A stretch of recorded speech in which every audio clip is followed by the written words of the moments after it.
Ladies and gentlemen, welcome to the channel. Today I'm going to show you how to book a knowledge test in the state of Ontario. Alright, so you'll see over here we are on drivetest.ca. Okay, so this is licensed by the government of Ontario, and what we want to do here, quite simply, is go over to the search bar on the right hand side here, and what we want to do is just type in knowledge test.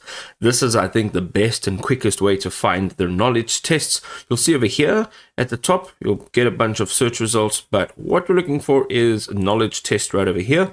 We are going to open this up. On this page, you will see more about your written exam, studying for the test, translations and verbal test admissions, and a bunch more information. Once you're done, you're going to go down to the bottom over here. You're going to click on Contact Us.